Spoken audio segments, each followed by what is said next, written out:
Welcome to food X channel. இன்றைக்கி நம்ம என்ன டிஷ் செய்ய போகிறோன்னா, ஒரு மொச்சையில் ஒரு சுண்டல் பண்ண போகிறோம். 30 நாள் 30 சுண்டல். இப்போது நம்ம ஃபஸ்ட் சுண்டல் மொச்சக்கொட்டையில் செய்கிறோம். அதுக்கு என்ன பண்ணுங்கள், 6 to 8 hours ஊற வச்சு சால்ட் போட்டு வேக வச்சு எடுத்து வச்சுருங்க. இப்போது கடாய் ஹீட் பண்ணி உளுத்தம்பருப்பு போட்டுக்கோங்க. 1 டீஸ்பூன் உளுத்தம்பருப்பு, கடலைப்பருப்பு வந்து 1 டீஸ்பூன், 2 கப் மொச்சைக்கு நான் சொல்கிற அளவு. தனியா 1 டேபிள் ஸ்பூன் தனியா, காஞ்சா 4 to 5 ட்ரை சில்லிஸ், பெருங்காயம் ஹிங் ஆஸ்பிட்டிட்டாக கொஞ்சம் போட்டுக்கோங்க. இதெல்லாம் நல்லா ரோஸ்ட் பண்ணிக்கோங்க. ஃப்ரை பண்ணிவிட்டு பவுடர் பண்ணிடலாம். இப்போ இதெல்லாம் ரோஸ்ட் பண்ணிவிட்டு ஒரு ஃபைன் பவுடராக ஆக்கிக்கோங்க.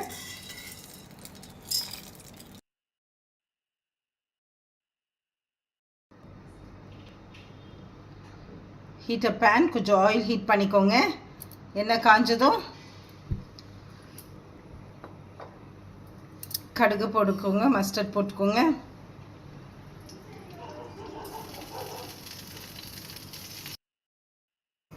கடுகு பொரிஞ்சதும் கருவேப்பிலை போட்டுருங்க. நம்ம வேக வச்ச சுண்டல் இருக்குங்களா, நான் இன்னைக்கு மொச்சை போட்டிருக்கேன்.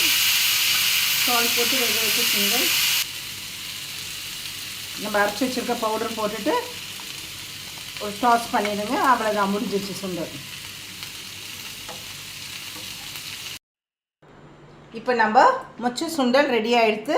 இதை டயபெட்டிஸ் சாப்பிடலாம், வெயிட் லாஸ் நினைக்கிறவங்க சாப்பிட்லாம், எல்லோரும் சாப்பிட்லாம். இந்த சுண்டலை சாப்பிட்டு பார்த்துட்டு எப்படி இருக்குன்னு மறக்காமல் கமெண்ட் பண்ணுங்கள். ஃபுட் எக்ஸ் சேனலுக்கு லைக் பண்ணுங்கள், ஷேர் பண்ணுங்கள், சப்ஸ்கிரைப் பண்ணுங்கள். கூடவே அது பெல் பட்டனை ப்ரெஸ் பண்ணிடுங்க. தேங்க்யூ.